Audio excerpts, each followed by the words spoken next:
We're going live now. We are live, guys. A'udhu billahi minash shaitanir rajeem. Bismillahir rahmanir rahim.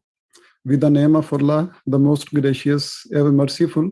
Assalamu alaikum, and peace and blessings upon all respected guests, speakers, and viewers.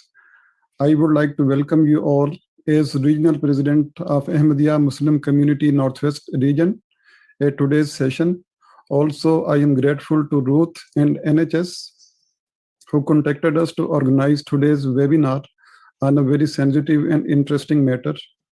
With these few words, without any further delay, I would like to start the session. We have a tradition to start our every program with the recitation of Holy Quran to seek blessings from God, from Allah. Can I invite Abdul Ghalib Khan to recite a portion of Holy Quran and also give its translation, please? Assalamu alaikum warahmatullahi wabarakatuh. Peace and blessings be upon you all. أعوذ بالله من الشيطان الرجيم. بسم الله الرحمن الرحيم. يا أيها الذين آمنوا اتقوا الله ولتنظر نفس ما قدمت لغد واتقوا الله إن الله خبير بما تعملون. الذين آمنوا وتطمئن قلوبهم بذكر الله ألا بذكر الله تطمئن القلوب. الذين آمنوا وعملوا الصالحات طوبى لهم وحسن مآب. Translation of the verses recited before you. The verses were recited from chapter 59 and chapter 13, and the translation is as follows. I seek refuge with Allah from Satan the accursed, in the name of Allah, the gracious, the merciful. O ye who believe, be mindful of your duty to Allah, and let every soul look to what it sends forth for the morrow, and fear Allah. Verily, Allah is well aware of what you do. Those who believe and whose hearts find comfort in the remembrance of Allah. It is in the remembrance of Allah that hearts can find comfort. Those who believe and do good works, happiness is decreed for them and an excellent place of return. Jazakallah. Thank you very much. Thank you very much, Mr. Ghalib Khan, for the recitation and its translation. Before we go further, I very quickly go through with the format of the session. Today we are having a panel discussion on this very chosen subject, and the program will be hosted by two hosts. One is Dr. Aziz Hafiz, and the other one is the Ruth Perez Merino from NHS. So they both will be the host of today's session. And now I request Dr. Aziz Hafiz to take the program further. Before I invite Dr. Aziz, I give his very brief introduction. Dr. Aziz Hafiz is a practicing GPE trainer in West Yorkshire with a special interest in palliative care.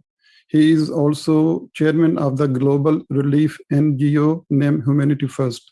So with these words, I would like to request Dr. Aziz Hafiz to take the program further with the help of Ruth Perez Merino. Thank you.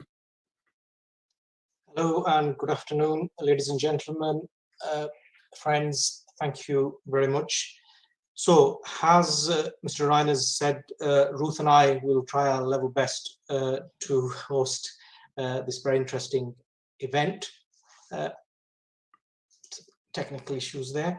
So I'm going to introduce to you Ruth Marino. As Sajid has said, Ruth works in the NHS at Stepping Hill Hospital in Stockpot, and she is a specialist palliative care trainer that looks at the whole issues around palliation and training staff in that area. So without further ado, hand over to Ruth.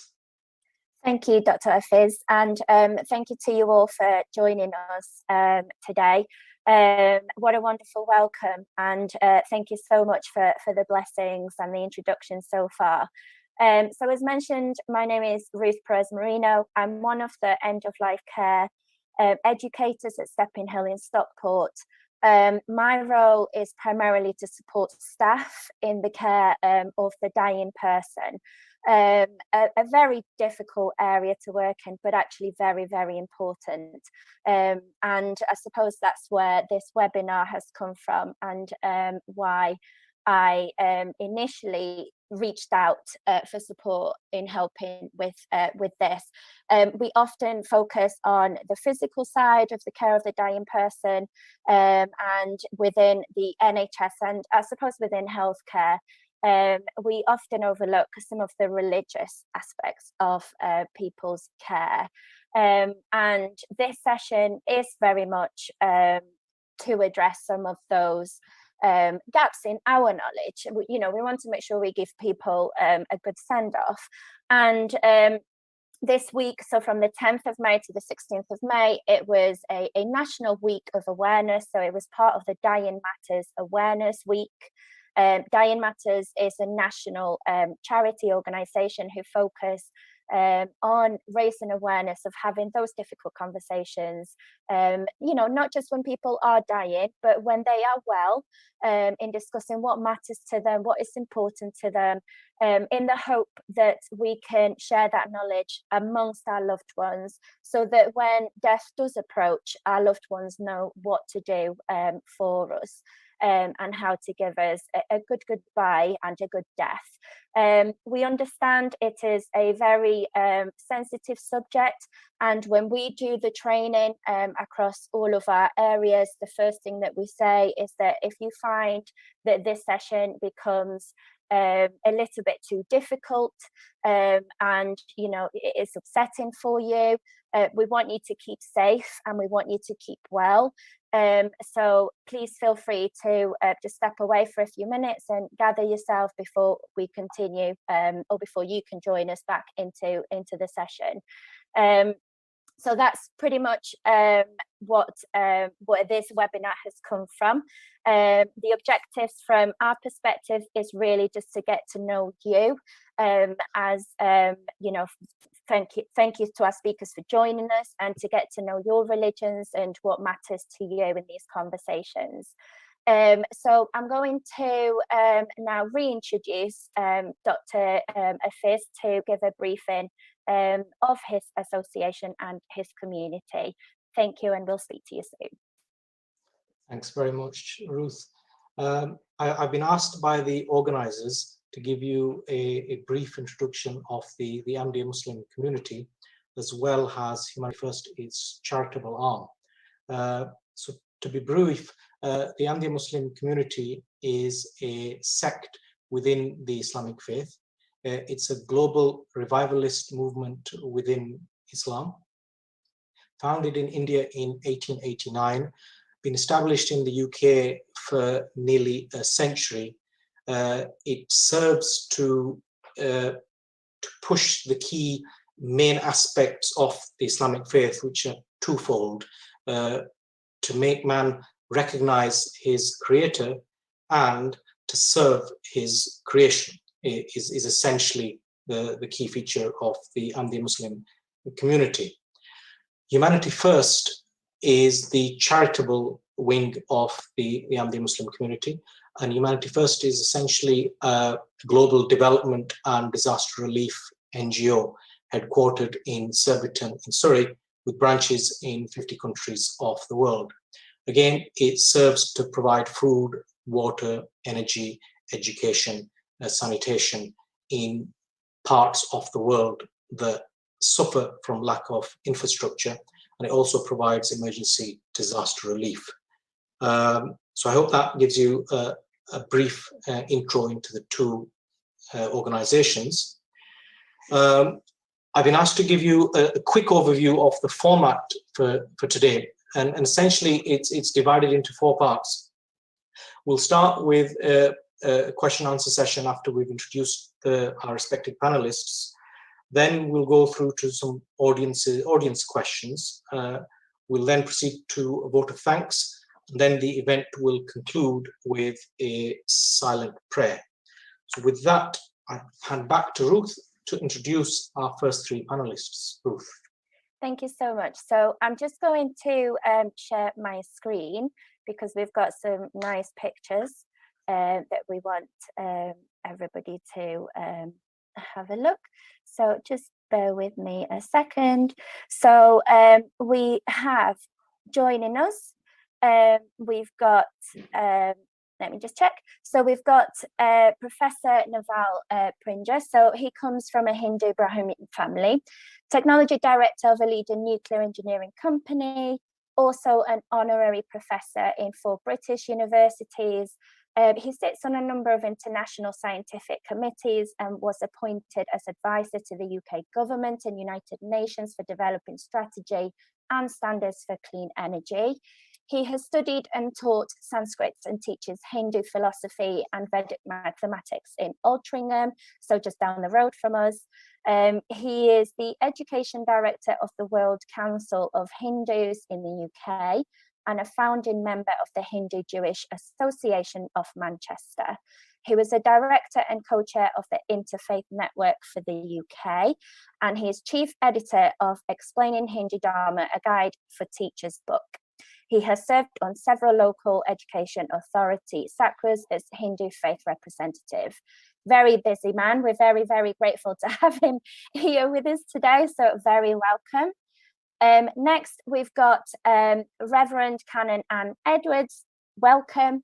Anne is a priest in the Church of England who is currently working as chaplaincy and spiritual care manager in Brighton, Wigan and lead teaching hospitals. Can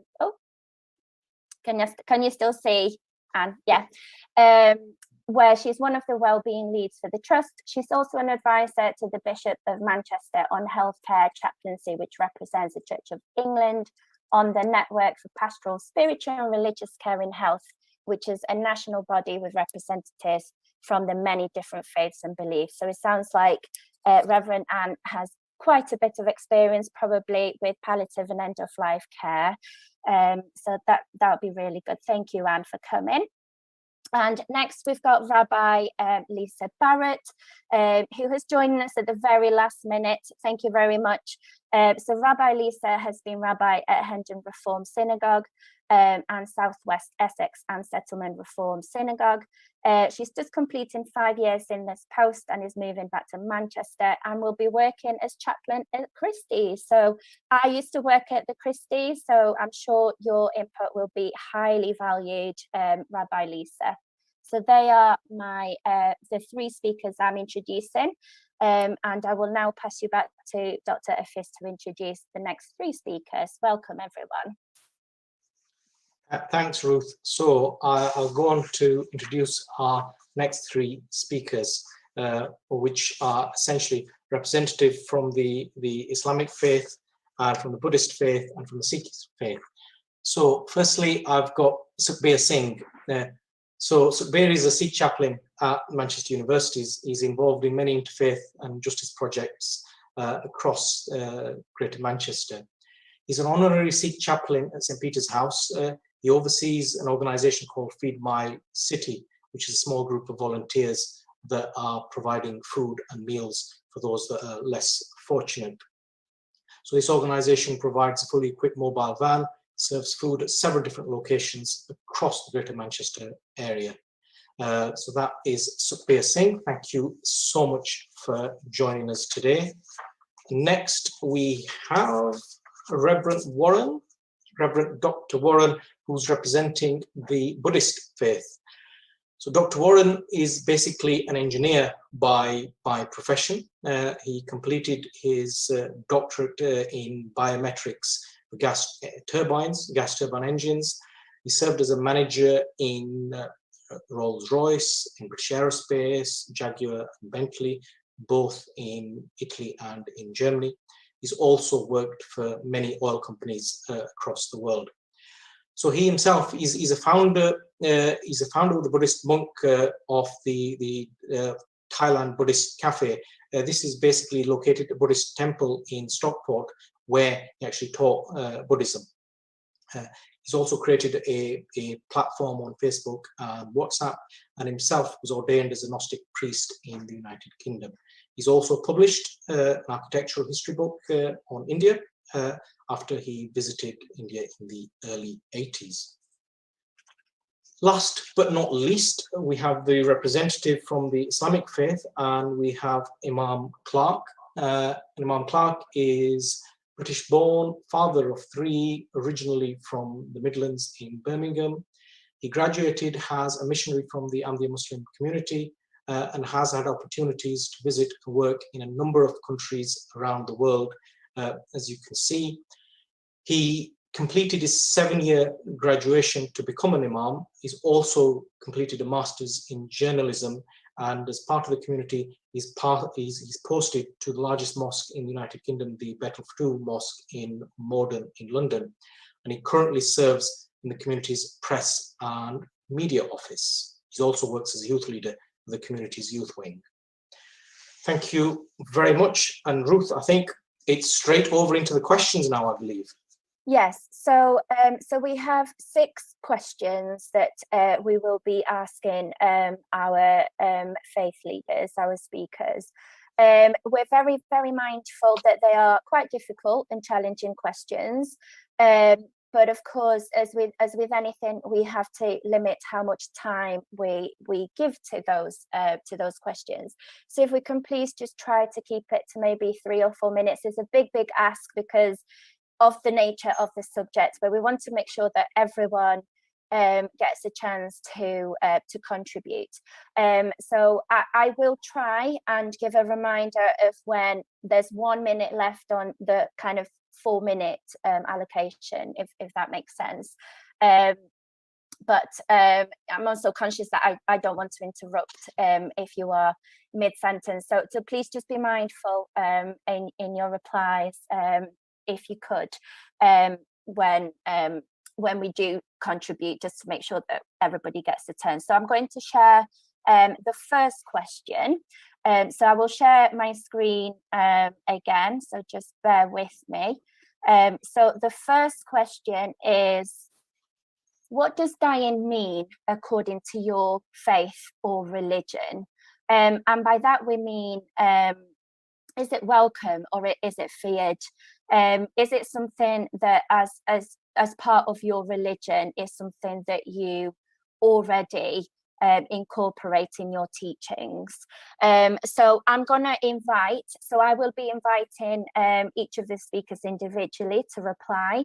So I will be inviting Monsieur Clark, please, if you could commence, that would be wonderful. Sure, thank you very much. I hope I'm coming through loud and clear. I've got some connection difficulties, but hopefully we're overcoming them.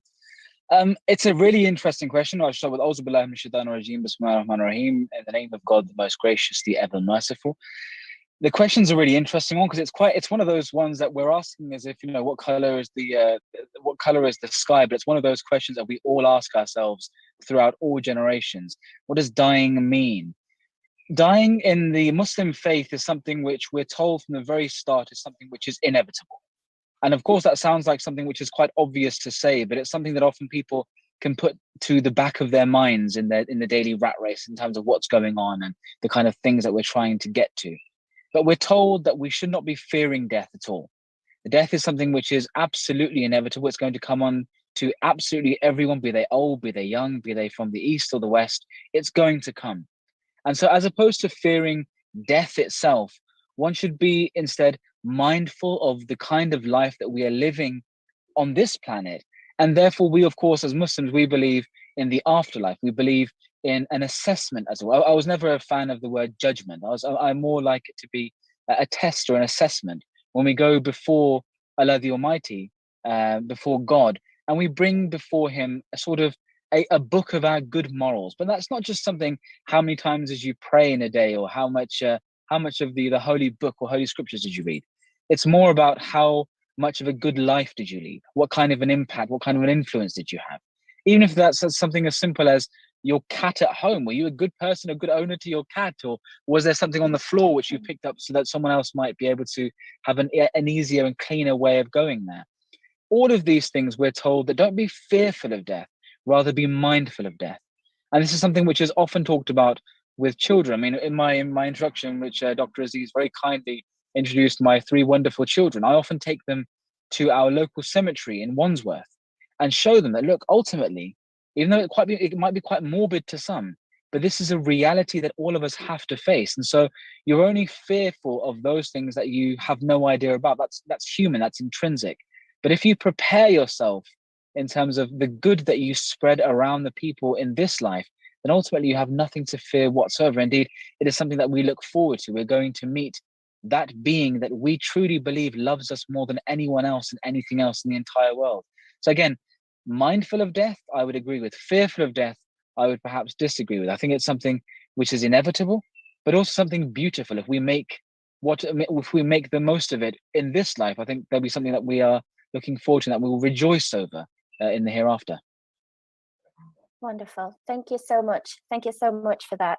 I'd like to invite Reverend Dr. Warren Lee, please, to answer the same question. Okay, good afternoon, and thank you for inviting me to this very special meeting today. I'm not a Buddhist monk, but I do take a lot of privilege working with various religions and studying ancient scriptures. So I've made notes today to give to you on each of these questions. The Buddhists tend to find they will teach that this is a very rare occurrence to be human, to be born as a human being, because they believe in rebirth like many religions do. And we need to take advantage of this time we have in this world to try and find our way to a form of salvation, or what they would say is nirvana.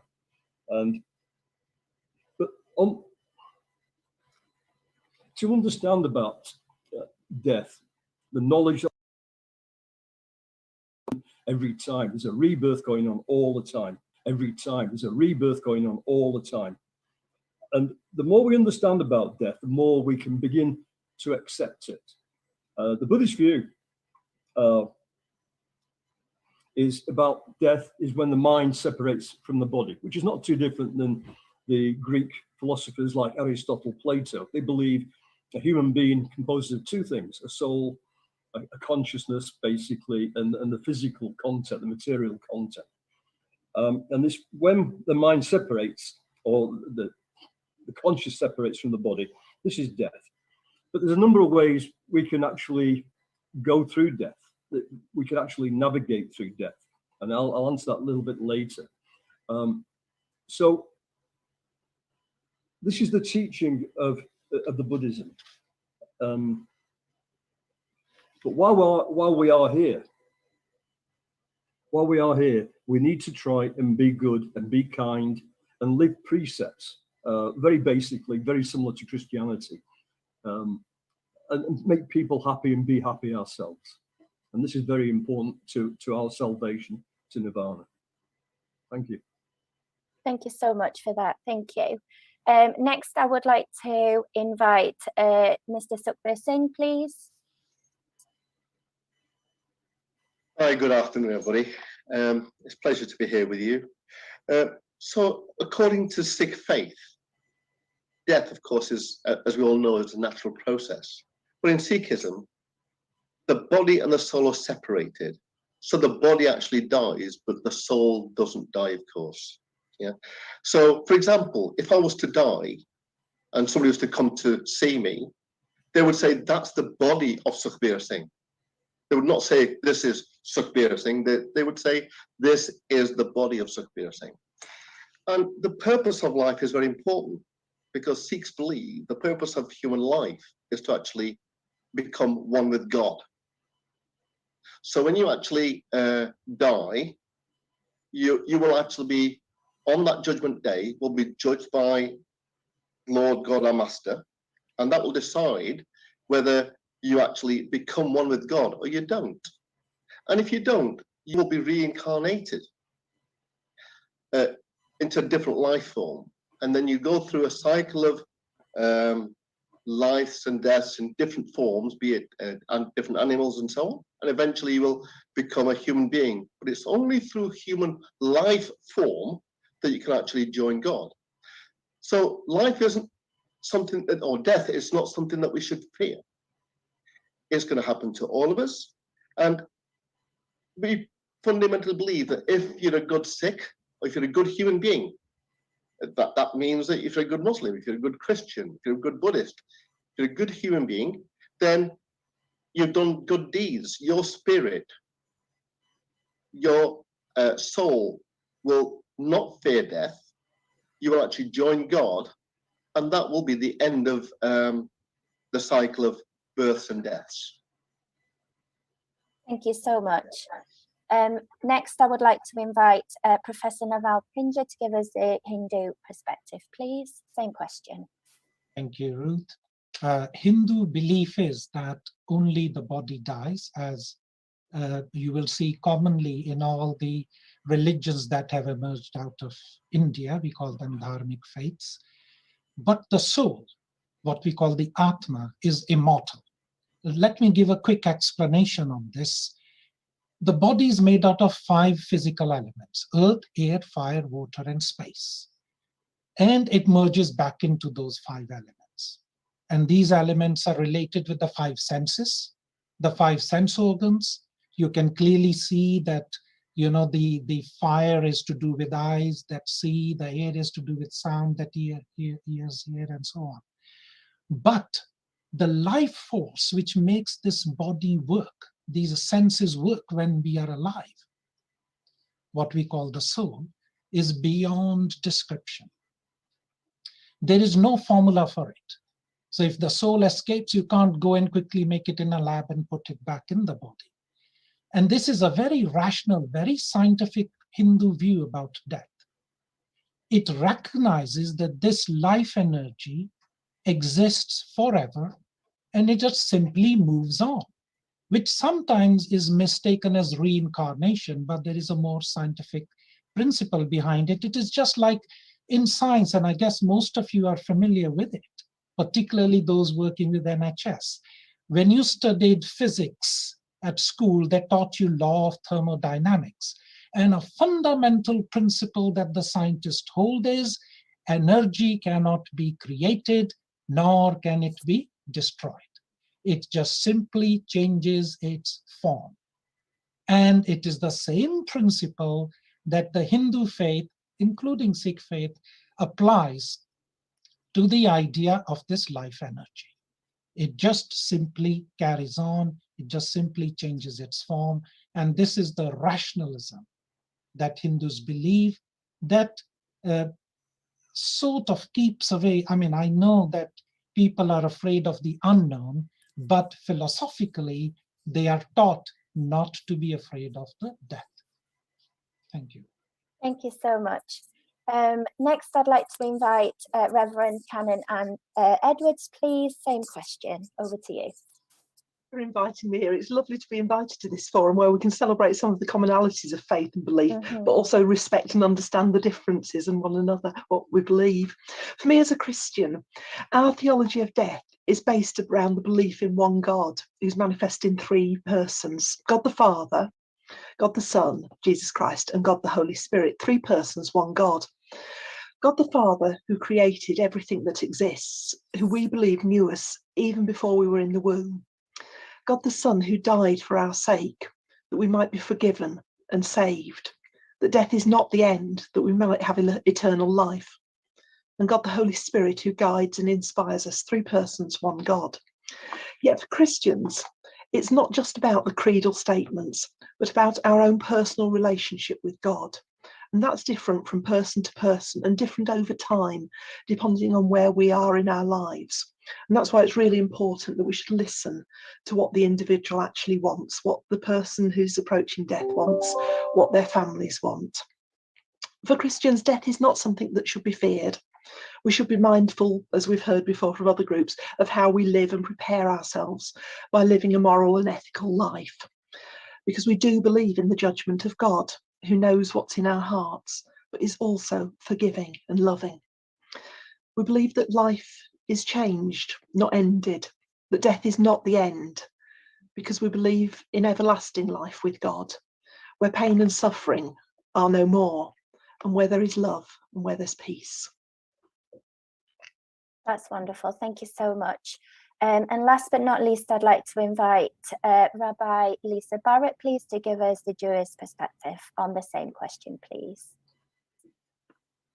So, as many other people have said, for Judaism also, death is part of life, part of the process of being born, living, and then dying.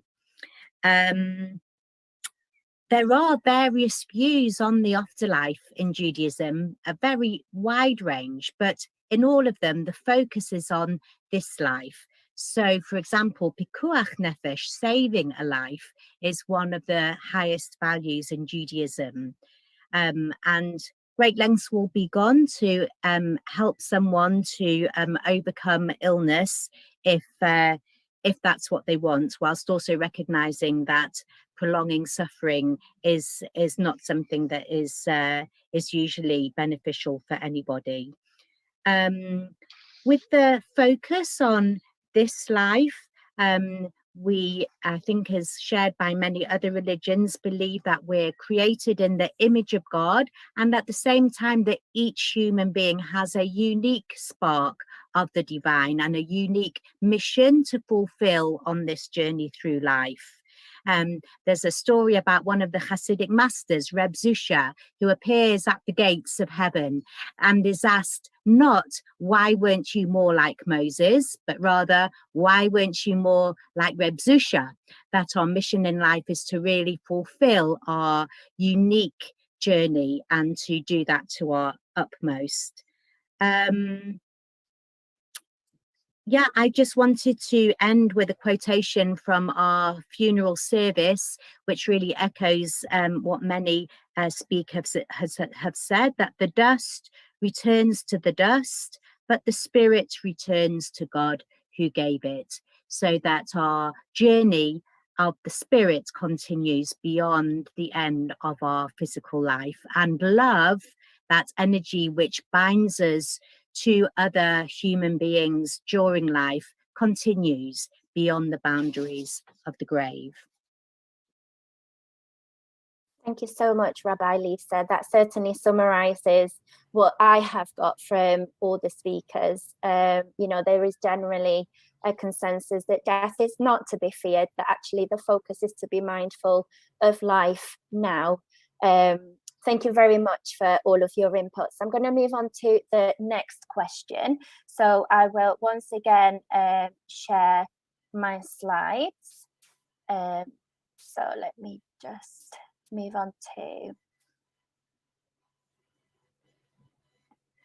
So the next question is death and dying discussed openly within your faith or religion?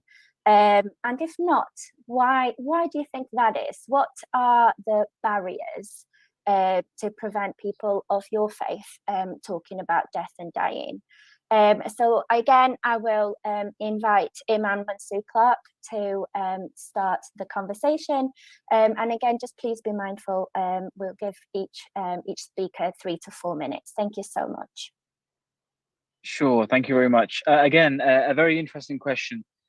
I think all of these questions kind of tie into a very similar thread and chain of thought. And I think that's one thing that I believe, indeed that I practice as an imam, is that we continuously remind children and adults. It's not just something that you think about when you come into your 70s or 80s. Of course, the impermanence and the fragility of human life is something that we're all far too aware of course, compounded now over the past couple of months, past year or so during COVID-19, of course. So I mean, keeping all that in mind, we remind people continuously of the fact that ultimately we do have to die. And I think that's not done in a morbid way. That's, like I said before, that's something that we take our children to the graveyards to pray for those that have deceased, take them to funeral prayers to make sure that we're praying for people that have just recently passed away. And I think it's something that we have to keep on reminding people of all ages, of all backgrounds, because ultimately we as humans have this tendency to put these things to the back of our head and to not think about them. But when we think about them more and we discuss them both in a young way and in an older, kind of more educated and scholastic way, it makes these things that we are otherwise quite afraid of a little bit more open, a little bit more understandable. And so what we like to do is we regularly talk about this concept of, we call it sawab, or the earning of blessings. And what that does is it creates a very direct link between what we're doing in this life and in the hereafter. So in every action that you're doing, because you understand that it has a greater impact, a greater influence, and indeed it will come to your aid later on after you've passed away. That's nice, little butterfly came past, that's a nice little sign. But it gives you that understanding that everything is not just about the here and now, everything is about the longer lasting impact. And so in Islam, that's exactly what we try to do. We try to talk about in the Quran about how the passing of this life is like the flickering of an eye or the flap of a butterfly, if you will. And so in the rest of our lives, we understand that it is a much bigger picture that we're playing a part in. I think that's something that we can, of course, there's always a possibility for us to improve those efforts and to talk a little bit more, which is why events like this are absolutely fantastic, because it helps to engage and start a conversation that otherwise people wouldn't really have an event talking about the issues of death. It's something that people would think, oh, it's far too morbid, it's far too serious, but a fantastic initiative. Thank you so much. Thank you so much for your feedback as well on the session. I'd like to invite Reverend Dr. Warren, please. Thank you. Okay, thank you. So the second question, is death and dying discussed? It is amongst the Buddhists, but they're not morbid, they're positive. It's always do good, think good, say good, or another way around, think good, say good, and do good. It's always good karma, it's always based on merits. This is the sort of teaching they relate to with dying. Now, there's one area of Buddhism that fascinates me because it's the same in the Gnostics. I'm looking for a formula approach. And what I mean by this is, in the Tibetan Book of the Dead, for example, this book is really to help people navigate through death and rebirth, and hopefully reach salvation in the Buddhist way. And it does actually, it's long-winded, but it's actually teaching you, it's knowledge, so you do not fear death. It's helping you at the later stages of life or death to not come back if you don't wish to, not to be reborn. And this is a fascinating book to study. So from a Buddhist point of view, there are solutions out there to help you, to give you knowledge, to remove the ignorance. By removing the ignorance with knowledge, you can remove the fear. It's more reassuring. The more we know about this process of rebirth and death, the less afraid we are. Thank you so much, Dr. Warren. I'd like to invite Mr. Sukhbir Singh, please, to answer the same question.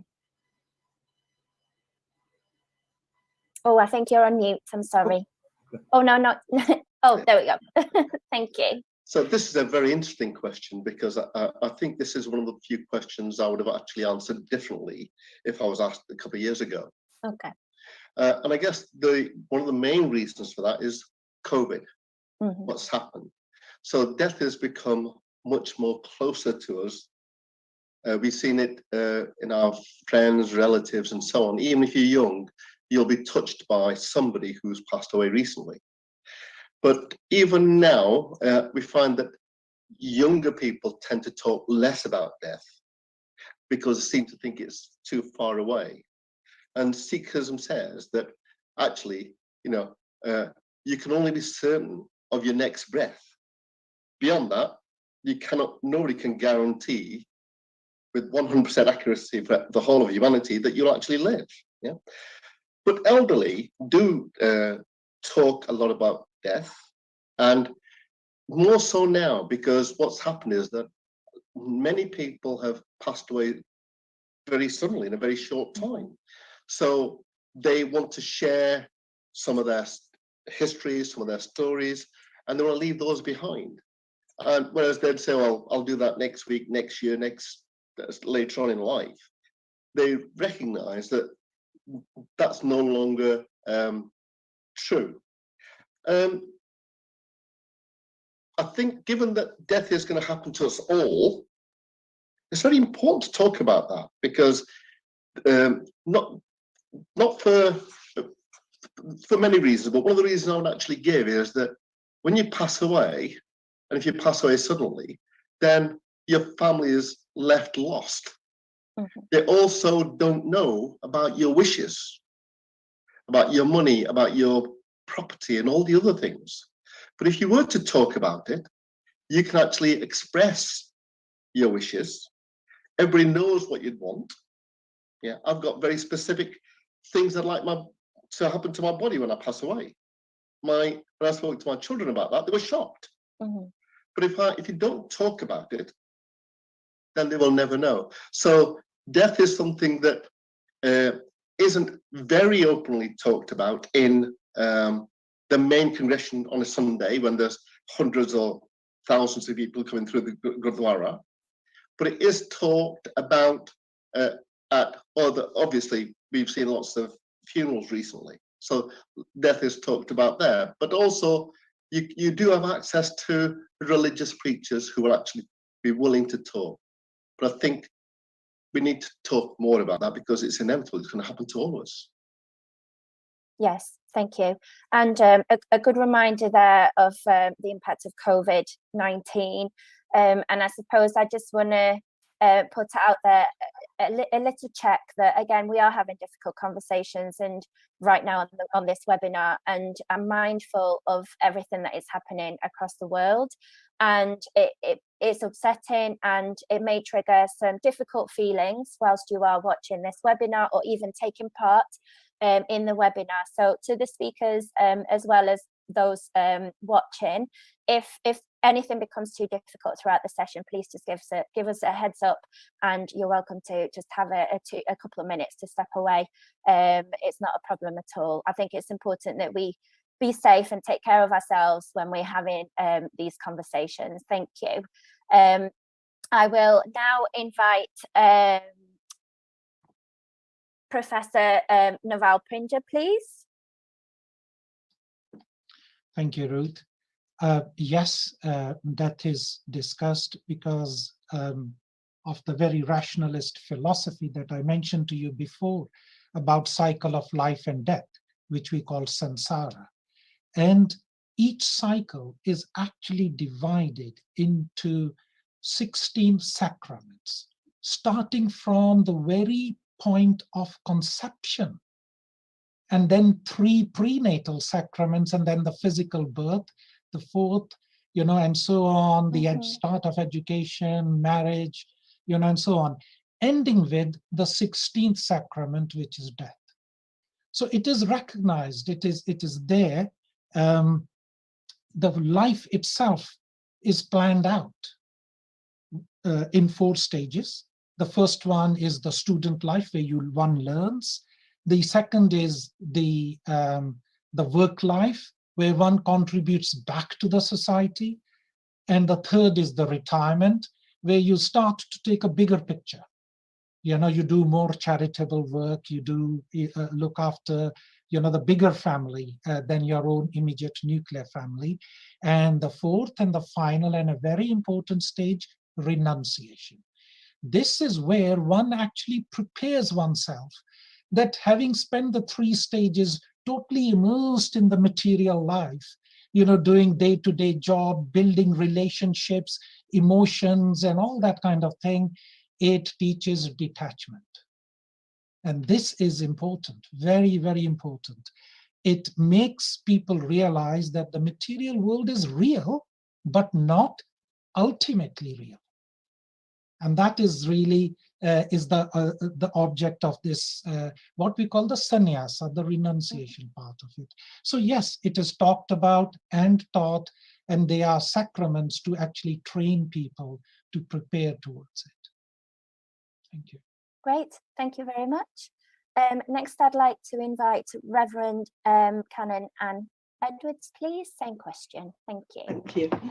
Death can be openly discussed among Christians. I think there's certain times in our calendar where it's probably more prevalent than others, particularly things like Holy Week, when we follow Jesus' journey to the cross. We're reminded of his death for our sins, and we celebrate the joy of the resurrection every Easter, that Jesus conquered death and rose again. Our belief is that we too will rise again, so that will promote some conversations. In November each year, we have 2 days set aside, All Saints' Day and All Souls' Day. All Saints' Day, when we celebrate those we regard as saints, and All Souls' Day, when we remember those who've gone before us. And often, but not exclusively at this time of year, churches will have memorial services for bereaved families who can remember loved ones who've died, not just recently, but years and years ago. Sometimes, often over a tea or coffee. After that, there will be some really good discussions going on. Other parts of the year, there's always sermons and talks in church, discussion groups. When somebody dies, a member of the congregation or the wider community dies, funeral visits before and after the funeral, pastoral visits can provide safe spaces where people can share their thoughts, their feelings, and discuss death. And when I was in a parish, definitely the post-funeral visit I did after every funeral, I used to encourage families to talk to their loved ones about what they wanted when their time came. And churches are actively involved in making funerals accessible to people, not just active churchgoers. So there's national projects around funerals. In Liverpool, there's a good funeral company being set up. And also there's a wonderful resource by the Church of England, Grave Talk, which is a pack of cards as discussion starters on them. And it can be used very openly with anybody to encourage that talk about death. It doesn't have to be just Christians, it can be anyone in a death cafe or any safe space. So that's a superb resource I'd recommend to anybody.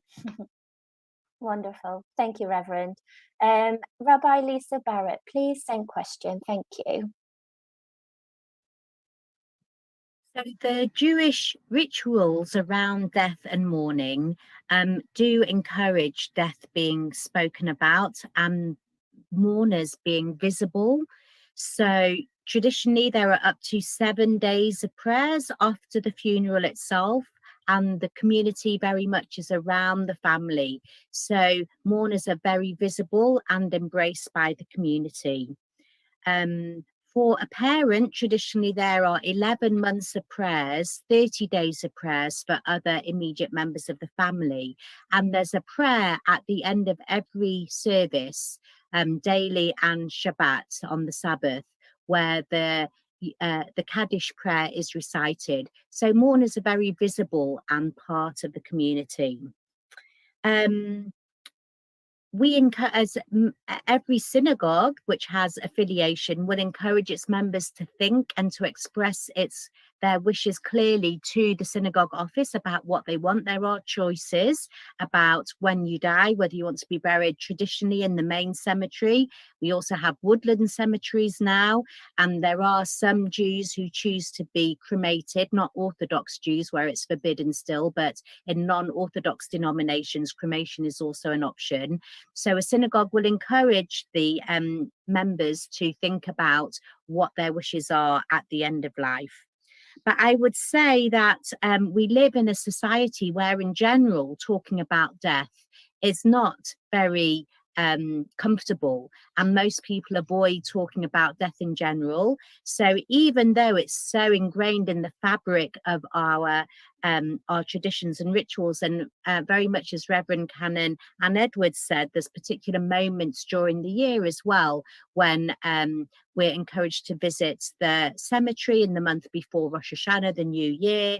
Yom Kippur, the Day of Atonement, is a day when we reflect upon our own deaths. On the 3 pilgrim festivals, tonight and tomorrow and Tuesday, if you're Orthodox, is the festival of Shavuot. We have a special memorial service. So in the calendar of the year, here also that is built in. But even so, it's kind of countercultural to general culture and society. So, for example, 2 years ago, we and our local communities arranged a whole day's conference, Death Matters, where we had a whole range of different workshops and different organisations, including Reverend Cannon and mentioned about the Death Cafe. We had Death Cafes optional going on at the lunchtime.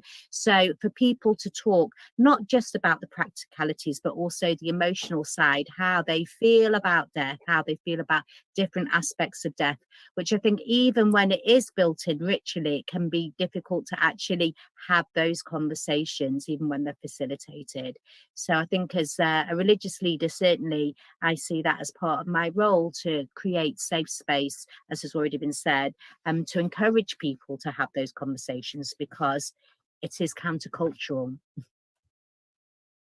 Yes, thank you so much. Thank you. I'm going to move on to the third question. So I'll just share my screen again. So the third question is, what is important according to your faith or religion when approaching death? So this may very well involve rituals or conversations that you need to have prior to. And when we're talking to approaching death, we're talking about imminent death. So you know, in the last few days or hours of life. So again, I'm going to invite Imam Mansour Clark to start the conversation. Thank you.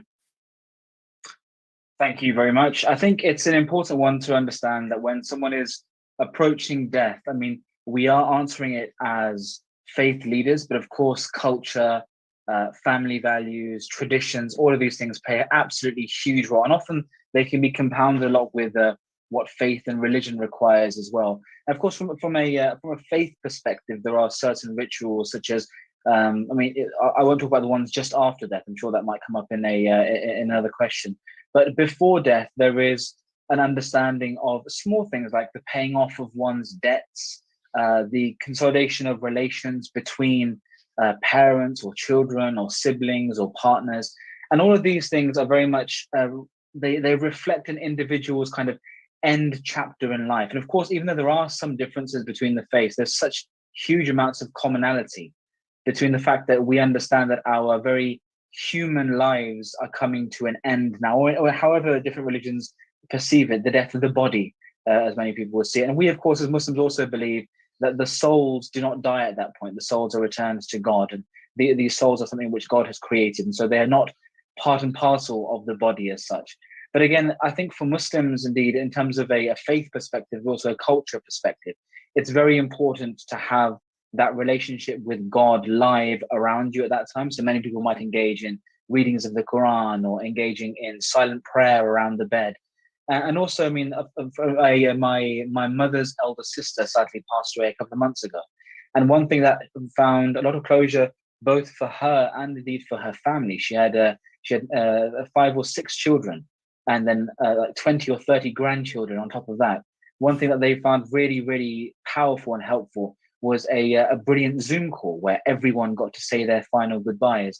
And in a normal circumstance, family coming and visiting, it's not so much the gifts and the flowers and stuff, it's just that very human response of the people that you've loved most, the people you've spent your entire life with, to be with you at that final moment. Because I think something which is so common between all people of all religions, death at many times can be quite scary because of the fact you don't know, you know in terms of your faith and you know what to expect, but of course no one's been there and come back to say or have experienced it to such an extent that they can actually replay what has happened step by step. So it can be quite scary for some. So the holding of a hand and the surrounding of one's family and of one's religion and faith for which they've spent their whole life can be something very comforting, and they can help that person through that quite challenging time. So I think that's a very, very important thing to remember, just so that there is almost a handoff of these are the people that loved you now, and we are handing you off to the person or the being that loves you even more than we do. And that can be something very powerful for an individual that's going through that troubling stage. Absolutely. Thank you. Thank you, Imam. I'd like to invite Reverend Dr. Warren, please. Same question. Thank you. Thank you, Ruth. What is important, according to our faith religion, Buddhism? Well, two sections to this. One is we need to try and create a good environment for our loved ones. My sister did this with my mother. It's basically love, caring. It's not always speaking, it's being there, holding the hand, reassuring them they're not alone. The other side of this is we don't want to leave the world with our desires intact, our strong emotions, because around the rebirth, this has a big effect on our future. So we need to detach, and meditation helps us focus away from the materialistic world, away from our desires. Can this be done in the later stages of life, i.e. near death? I don't have any practical experience on that. Maybe one or two other people here could tell us about this. So we want to die without having any regrets. The opportunity to say sorry. Some people won't accept it. That's difficult. And it is nice to clear the paper away from regrets. And again, understanding more about death, this fear can be overcome. These are the important topics, I believe, that answers question number 3. Thank you so much, Reverend. Mr. Sukhbir Singh, please. Thank you. Okay, thank you, Ruth.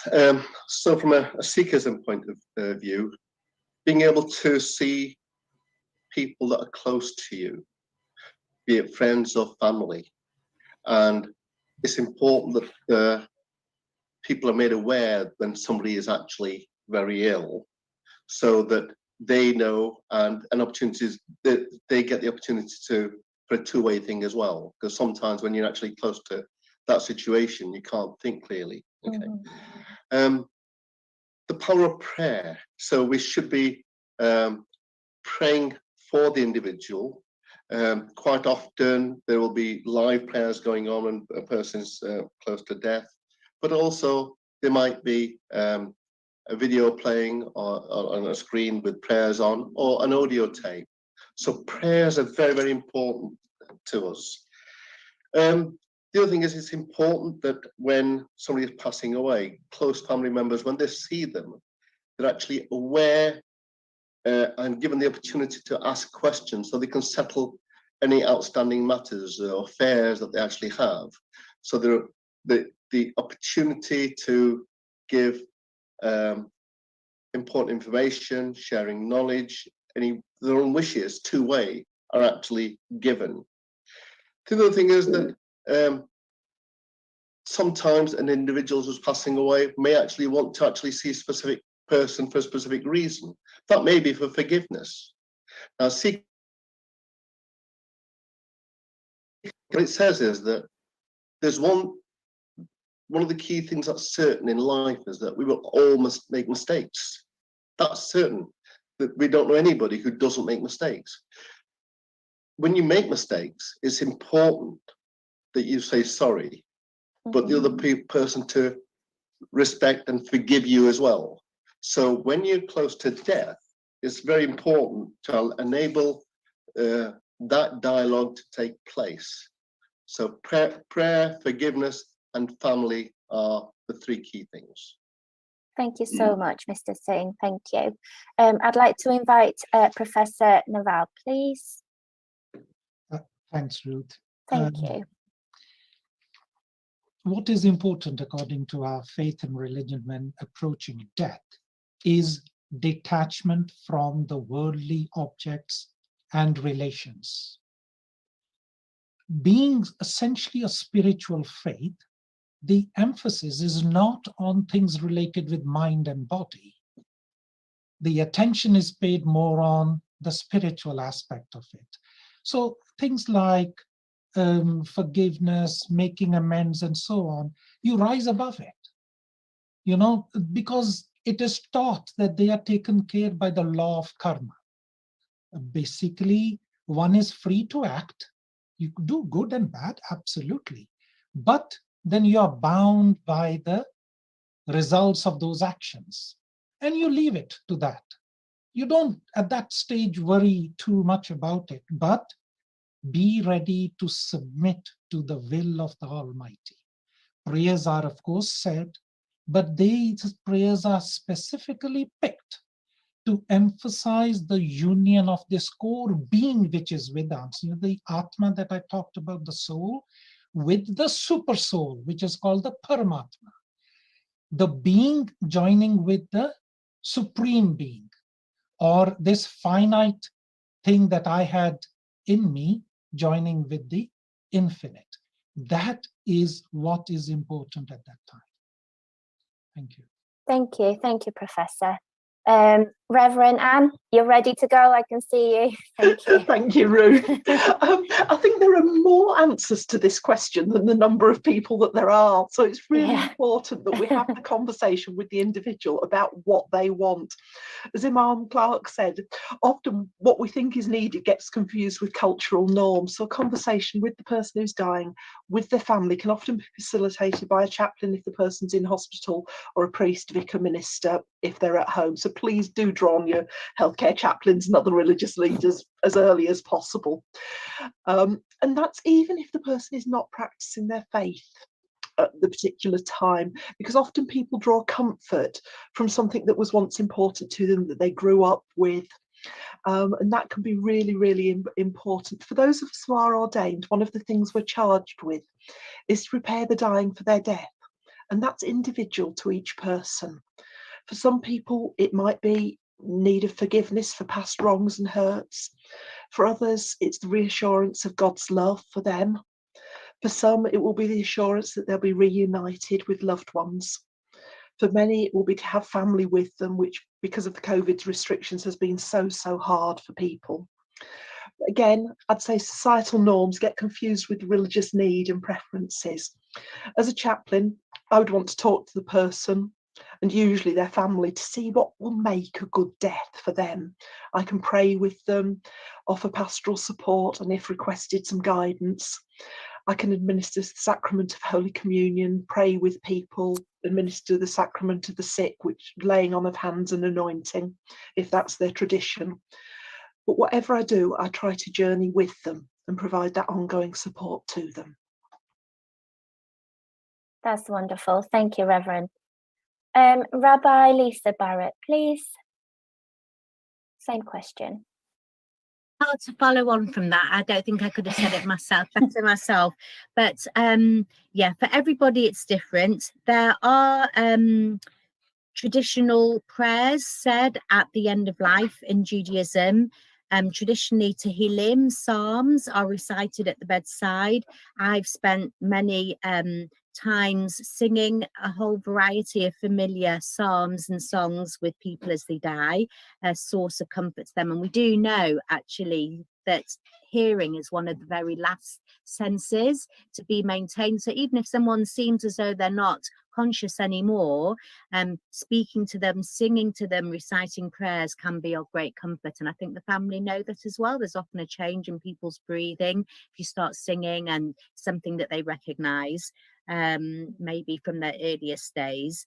There is a final confession. It's called the Vidui. It's the same as what we recite on Yom Kippur, the holiest day of the year.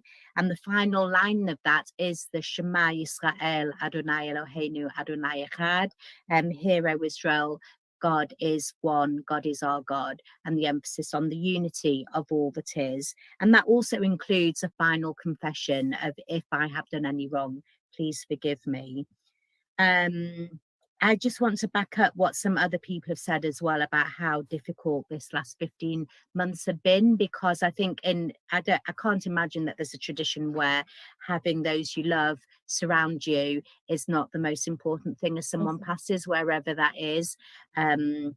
She went to a workshop on emotional and compassionate fatigue at the Christie just a few weeks ago, and the terrible burden on the NHS staff who've had to be there in the place of family and friends as people die has really just been totally overwhelming, and the burden of that on our healthcare professionals will last for a very, very long time to come. And also the sense for the families of having been robbed, of not being able to be there to spend those precious final hours and moments with their loved ones. It's not the way that parting from a loved one should happen, and it's been just absolutely terrible for so many people. So please God, as we move out of this terrible stage, that we won't have to go back to that again.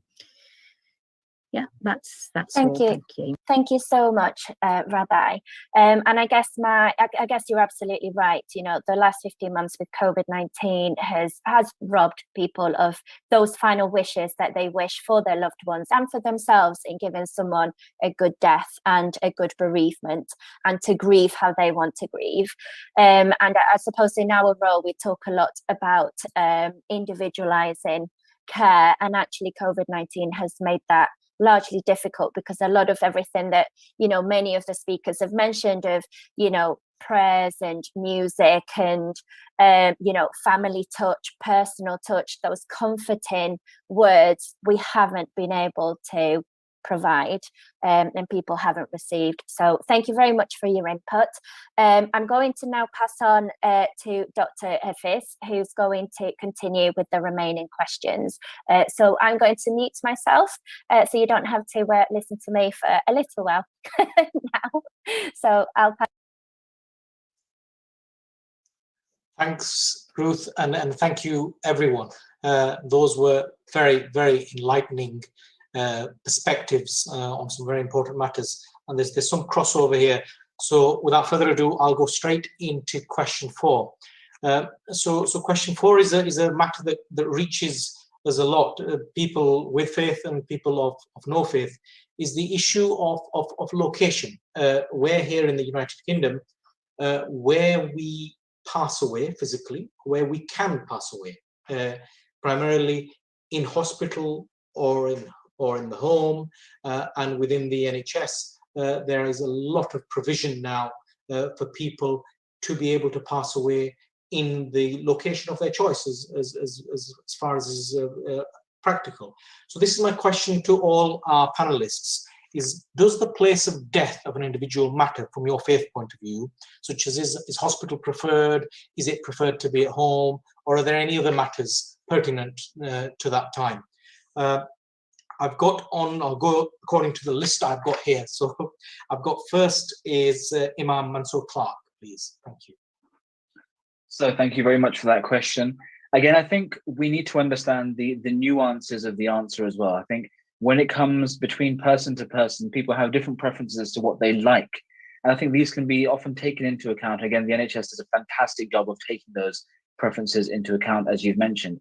In terms of where we die, that would imply the fact that we have some sort of pre-sight and pre-knowledge as to when that death is going to occur. And of course, especially with COVID-19, these lessons that have been taught to us, that death is such a sudden thing in some cases. Of course, if it is a long-standing illness and an individual has sight as to when this might happen or how much time someone has left to live, things can be done like, you know, moving to the country that you want to be, or you can express the fact that we wish to be buried in a certain country because they have a special affiliation to that place or special love for that place. But in terms of from a faith perspective, there is no such preference as to where an individual must or should die. Of course, somewhere that is clean, somewhere where the individual is respected, somewhere where people that can come to see the individual if in normal circumstances. These are things which I think branch off across all of the different religions. But in terms of specifically in terms of Islam, if there was a preference as to where an individual passes away, I think that would go against the nature of death in many circumstances. So I think that is something which, if we have the brilliant opportunity to, it can be taken into account, and we can take the individual's preferences into account. But from a faith perspective, there's no such prescribement of where an individual should die. Thank you very much, Imam Clark. Appreciate it. If we go straight to Sukhbir Singh, if that's okay, representing the Sikh faith. Thank you. Yes, no problem at all. So from a Sikh point of view, it doesn't really matter, and you can't control it, of course. But ideally, it's if you have a choice, the third place is home. And particularly, it should be close to other people of the same faith, Sikh faith, so that the prayers can be performed. So just after somebody passes away, one has to do certain prayers. But it's also helpful that if you know that somebody's going to die in a short period, next hour or two, then throughout that hour or two, prayers can be actually said, either verbally recited or through audio systems, really. The other thing about the place of, it's not necessarily the place, but how and where. If you were to die when you're doing some sort of service, so performing religious prayers, or if you're serving the community, they are important, and they're that is seen as more important as well. In terms of country, for some people it does matter. They would actually like to be to have their death in where our religion was born, which is India, Northwest Punjab. But again, that we can't choose where we die. Yeah. But from my own personal view or point of view, if I could choose where to die, I would like to choose to die in the most holiest shrine, in the Golden Temple, Harmandir Sahib in India, whilst I'm praying. And that is different for different people. And the other thing, of course, as previous speakers have said, we can't choose when and where we're going to die.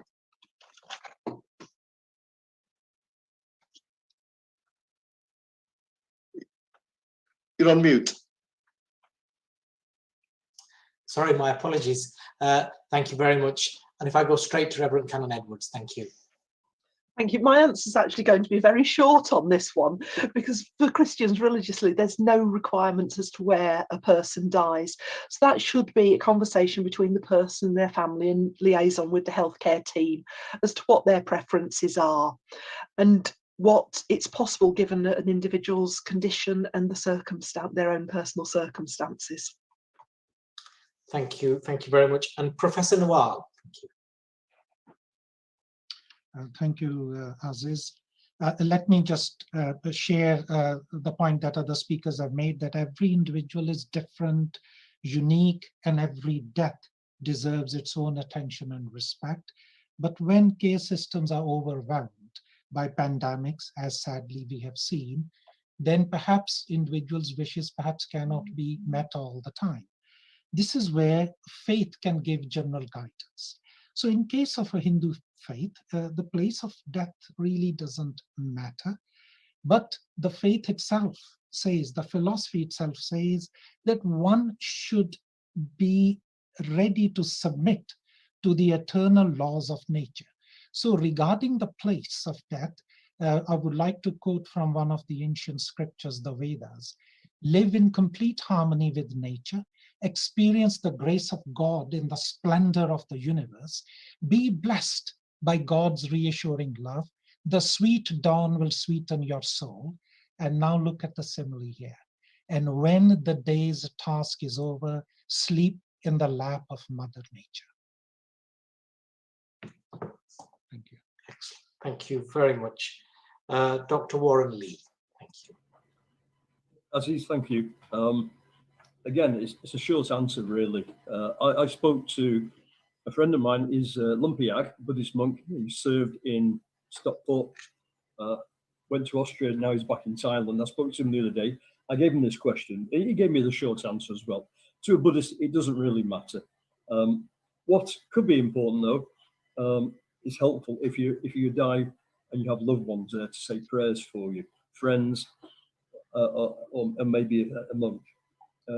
That's the importance there. But it doesn't really matter where you die. As somebody has already said, we normally don't have a choice. And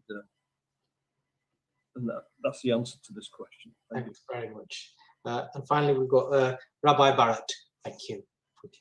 And in Judaism also, same answer, no preference, although wherever possible, if you can take the wishes of the person who's dying into account, then that's always going to be better. Thank you, everyone. I'm conscious the organisers are bleeping me about time. I'm told the event is due to conclude at 4:45, so we'll rush through. I've got question number 5, which basically asks, what do you think could be the potential barriers and challenges for someone of your particular faith and religion about having what we call in inverted commas a good death, i.e. are they accessing the right care, any language barriers, travel restrictions? Particularly, we've discussed COVID-19 recently. So if we go again to Imam Clark, please.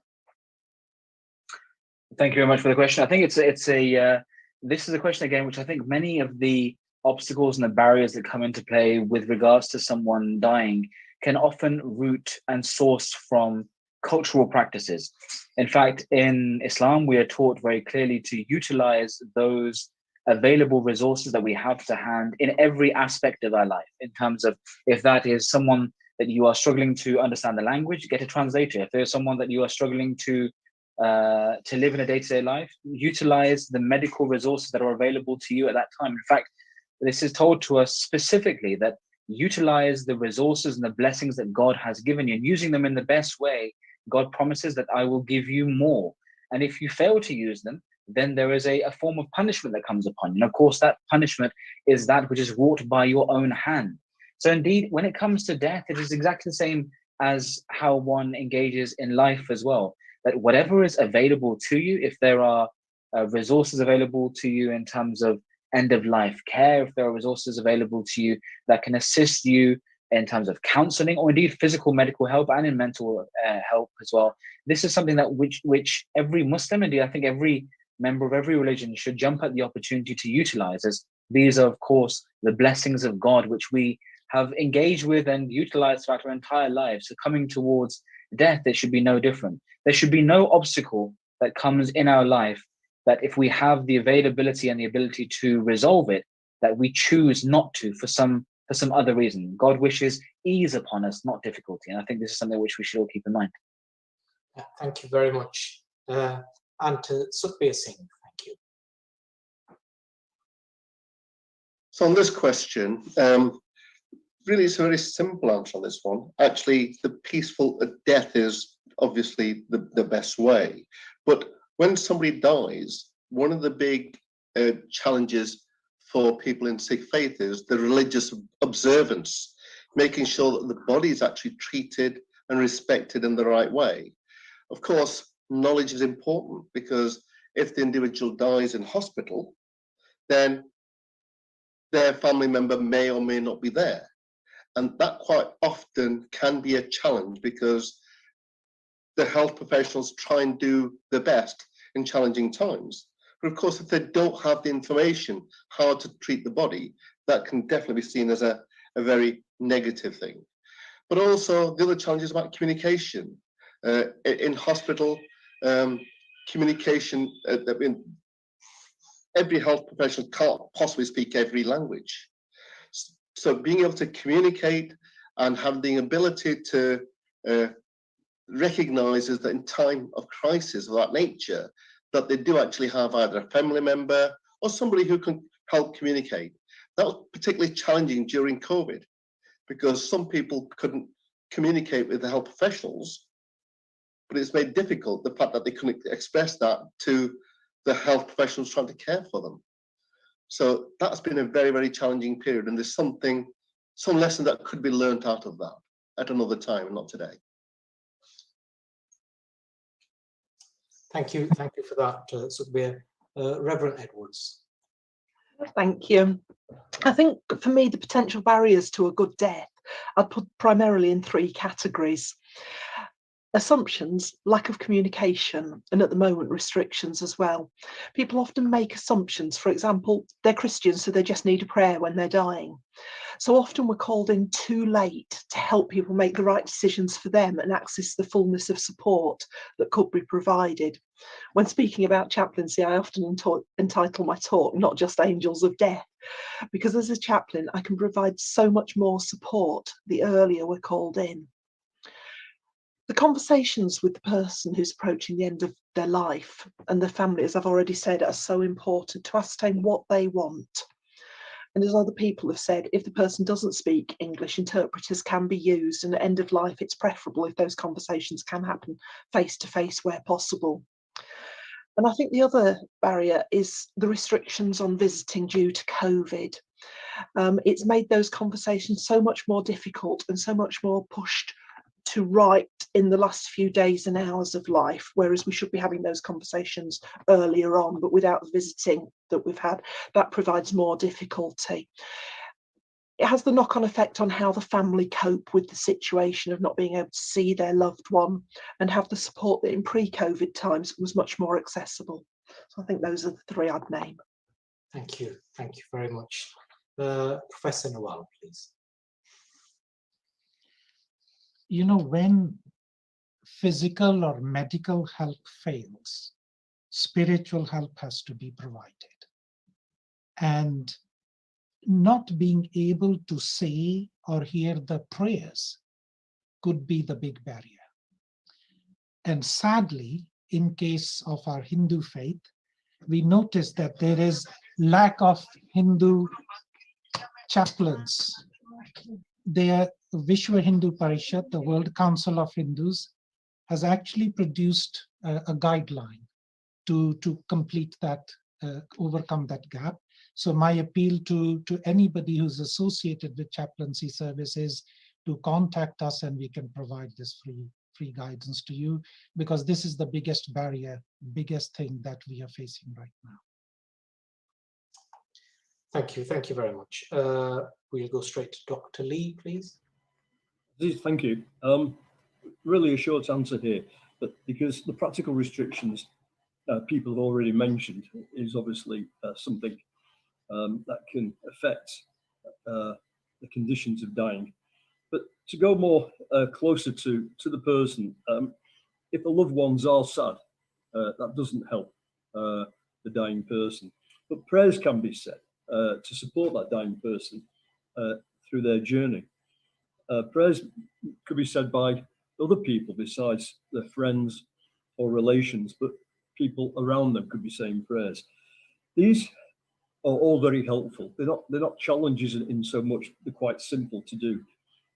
Someone who is dying, if he can be peaceful in his faith, in his belief, because he has knowledge, he's done the meditation, he's done the precepts throughout his life, he's tried to achieve good in his life. These are his personal challenges that he hopes he's overcome. And you can get a lot of more strength from support from family members if they are there. Thank you. Thanks. And finally, Rabbi Barrett, thank you. I would add to the other comments that have been made is the gap sometimes between generations, when even somebody who's been quite distanced from Jewish tradition might have a very strong desire as they lead this life to say the correct prayers. And for the children or the grandchildren who may be very distanced from Judaism, they really don't know what to do. So it really is helpful if they can call in then the rabbi. The grandchildren who may be very distanced from Judaism, they really don't know what to do. So it really is helpful if they can call in then the rabbi in time to be able to fulfill the wishes of the loved one, because when there isn't that education and the subsequent generations aren't aware of what the framework is, then they can't help. So it's good then if they have that support. And I would just agree with a lot of the other general comments that have been made. So thank you very much, and thank you everyone. I'm going to go on to the final question, and there's a fair degree of overlap in this question. So this is essentially putting to you as an esteemed panel all on one platform here today, that if you had a message to give to the services that are looking after patients of your faith, what would be that message that you want to give that those individuals or those organizations take particular care about? So that's really the question. Any one area that you feel that the individuals or the organizations taking care or looking after or involved in the care of a person of your faith, what's the key issue that you feel is relevant for you? So if we go straight to Imam Clark, please. Thank you. I'm going to keep my answer very, very brief and very, very short. I think one thing, first of all, I'd like to take this opportunity just to say thank you to those people that are there holding the hands of our dying ones when we are not there to be able to do so. I mean, that is a phenomenal task and something that we are truly so very grateful for. And I think to know the power that's in literally the hand that you are holding the hand of the patient with, the fact that all of our prayers, all of our well wishes are there with you at that point, and to know that you are the person that person on the bed is looking to for all of that guidance. I mean, the rabbi, the imam, the priest, everyone can come in, they can help. But really that strong relationship that they have with you as the person that's looked after them at those very last few moments is something so powerful, which we believe that indeed, I mean, the angels of death or the angels of life, I mean, very much so that those are titles that you deserve full and foremost. I think with that, then just to understand that an individual, regardless of what faith they are in that moment in a sense of anxiety, trepidation, and fear. And religious context is very, very important. Spiritual context is very, very important. But that loving nature and that loving hand that you can give them, that is so powerful, regardless of which religion that individual comes from. So again, as an imam, for me, it's important to have that religious context, but that human context that you provide, I mean, that is in many cases unparalleled. So again, thank you very much. I think that's probably the message I'd like to leave you with. Yeah, thank you. And I think the people within the National Health Service and the caring professions we will appreciate that listening. Sukhbir Singh, thank you. So from my point of view, three very quick points. Firstly, the most important thing is make sure that you know that the patient is actually a Sikh, because quite often we get confused with both Hindus and Islam. That's one. Secondly, and I'll leave these as questions for yourselves really, do all the NHS hospitals and bodies actually have the information as to how to treat the body when somebody passes away if they don't have somebody there? And secondly, if there is nobody else, no other Sikh to contact in terms of the family, do you have a contact as to how you can contact a Sikh chaplain or a person of Sikh faith to make sure that the right actions are taken?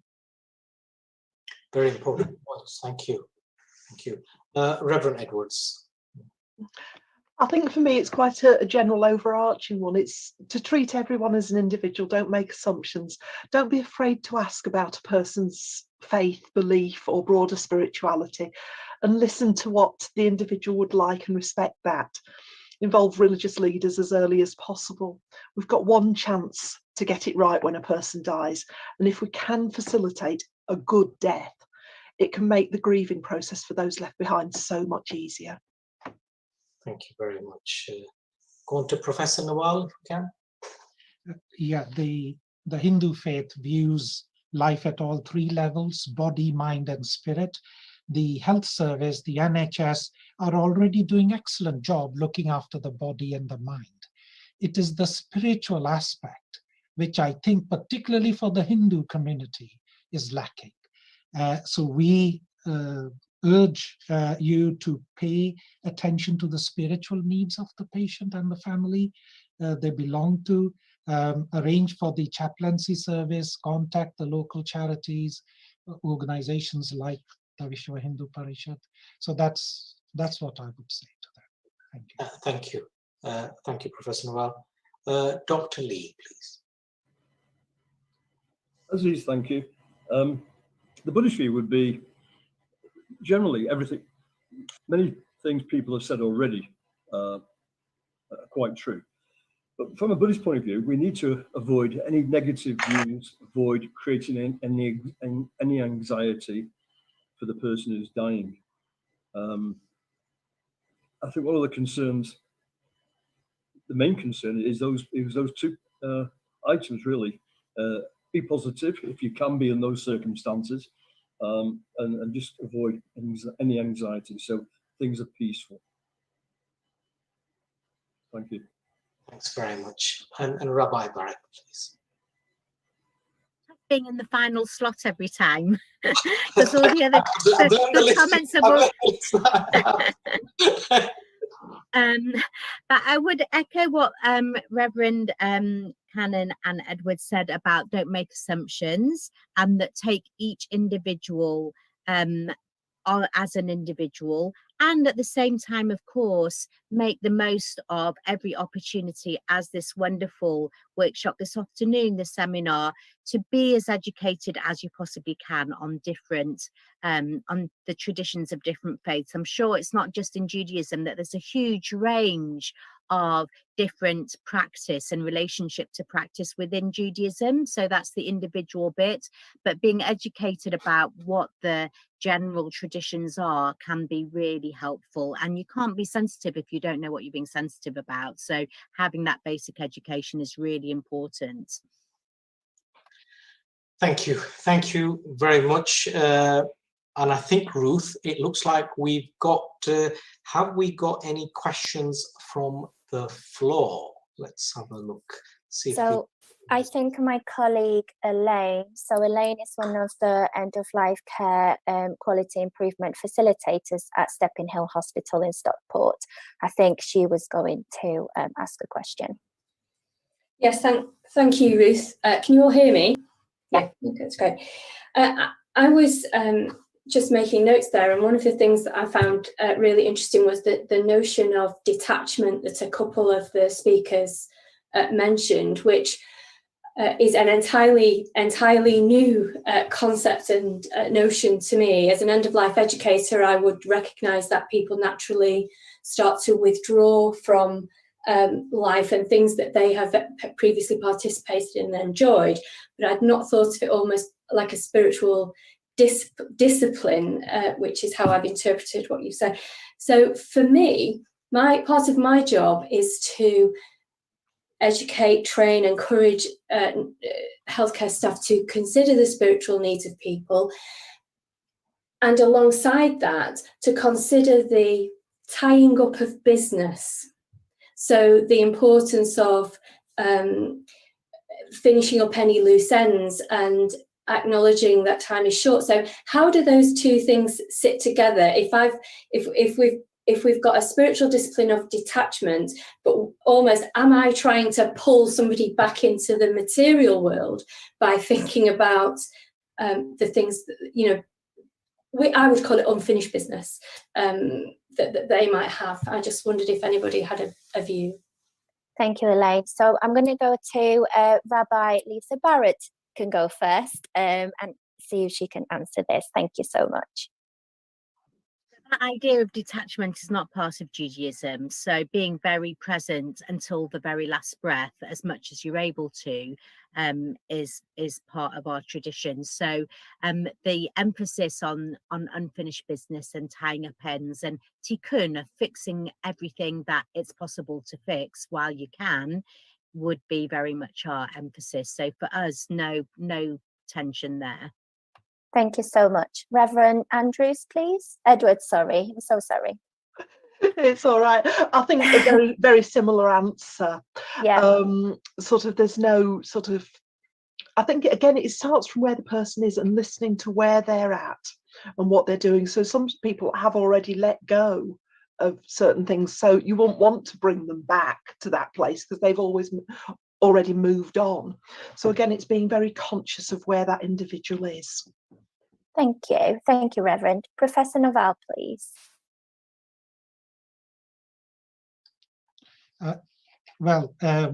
It is all about attitude towards death or the end of life. And in Hindu philosophy, people are actually encouraged to prepare. So, you know, like I think the term which was used was unfinished business.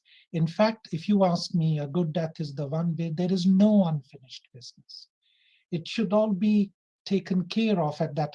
There may be minor things left, but then you have that another level of maturity which recognizes them as minor. It is okay. You know, if I haven't managed to do that, fine, let go. Thank you. Thank you. Thank you. Mr. Singh, please.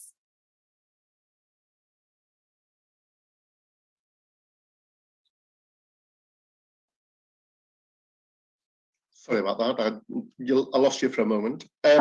So from a Sikhism point of view, it's important to try and actually not leave anything behind that causes the remaining family a lot of pain and grief.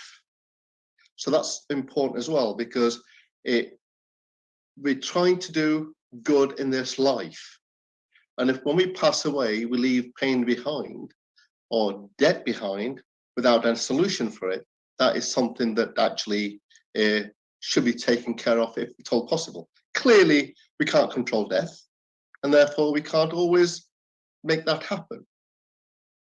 I'll leave it at that, and I agree with the other comments that were made as well, especially the professor. Thank you very much. Reverend Warren, please. Thank you, Ruth. We've already mentioned that the human being is composed of two things, the material body and the soul or the mind from the Buddhist point of view. And what we're trying to do is reach a form of salvation, as the Buddhists say, is nirvana. So we're looking at the light, some people say the one, the Father, the kingdom. But to achieve this, we need to have full detachment, and it's our desires that keep us attached to this material world. So in Buddhism, we try to realize this, that this can affect our future rebirth. Now, rebirth is common to many religions. In fact, if you don't have rebirth, some people think there's no such thing as a religion. So we're trying to avoid either going to a hell realm, but we prefer, or coming back here as a creature, another creature and not human. But we prefer to go to salvation, where the light is. And it's this detachment that's so important. And we're encouraged in Buddhism, and I believe also in Hinduism, to detach. Everything we should be doing now, we need to be preparing for that ambition of reaching the one, the ultimate in this life. Personally, that's what I'm trying to do. I don't want to come back to this, okay? But we've got no guarantee. We try very hard in precepts, meditation, in understanding from other people, standing on the shoulders of other people who know more. And that's the detachment part, the important thing we need to totally let go. Thank you. Thank you so much. And last but not least, Imam Mansour Clark, please. So I think detachment is a very interesting one. I think Islam doesn't teach monasticism, so it teaches that we should be very much part of the life in which we're in, and we should enjoy the pleasures that God has placed upon this world. And I think the relationship between the soul and the physical body is an intricate one, in the way that the soul does not rely upon the body, but indeed the body does rely upon the soul. And indeed it's the dying of the body and the soul's moving away from the body back towards the creator, i.e. God, is something very, very important. But what we believe is in our day-to-day lives, this detachment takes place when we understand the loftier goals of spiritual advancement against the almost, carnal pleasures is a very spiritual way of putting it, but indeed the physical pleasures in this life, to put them as a means to an end and not an end in themselves. I think that's very, very important. So I think I'll keep my answer brief. Enjoy your life, enjoy all the things around you, but always know that they are not the end goal. They are something that you can enjoy along the way, but indeed the end goal, as many of our esteemed guests have said, is that salvation, that communion, that union with God Almighty. And that's the thing that Muslims and indeed all theists are striving towards. Thank you so much. Thank you. Dr. Aziz, I don't know if you are aware of any other further questions, or I can put them out to the floor. I think it is time. I believe we now need to go to the vote of thanks. I'm conscious that time sadly has overtaken us. So for the vote of thanks, Ruth, if I can hand over to you. Thank you. Yes, so I want to thank all of you, all of our speakers for joining us. Thank you so very much. I realised when I set out on the quest to arrange and organise this webinar as part of the Dying Matters Awareness Week, I could never have contemplated that you know, we would be so lucky as to have you all on board. And the discussion has been absolutely fantastic. And what I have got from it is really that we need to look at the individual. We need to look at from an NHS and a healthcare perspective. We need to look at the person, that individual and their wishes, and don't be afraid to ask what they need. And again, that human touch and that contact is really important. Thank you so much to the Ahmadiyya Muslim Community at Northwest team, who have worked immensely hard, I can't put it into words, to set all of this up from the very beginning, and you know, set up all the technology and everything. Really, you know, big thanks. It has been incredibly useful for me. I hope it has been for the participants and our speakers as well. But thank you. And I think now Dr. Aziz. Sorry, I was on mute. Thank you very much. If I now hand over to Imam Khurshid from the Northwest region to lead us in a silent prayer, which is something the Ahmadiyya Muslim community do as a tradition, and he will advise us about that.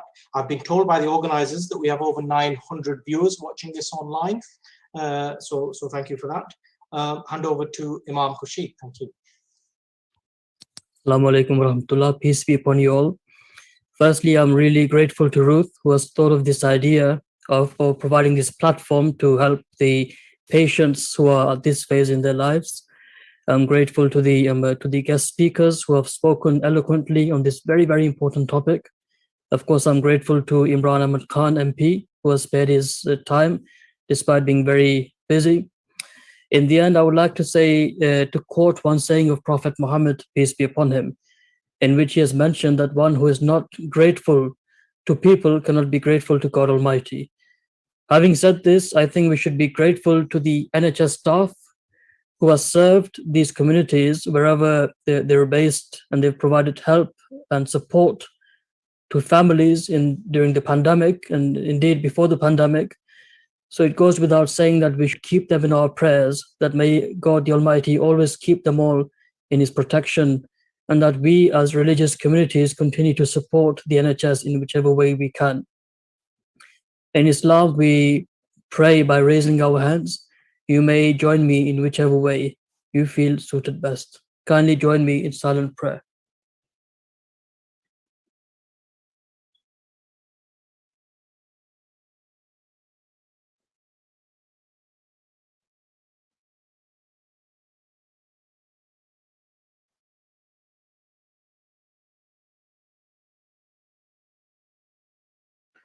Ameen. Allahumma ameen.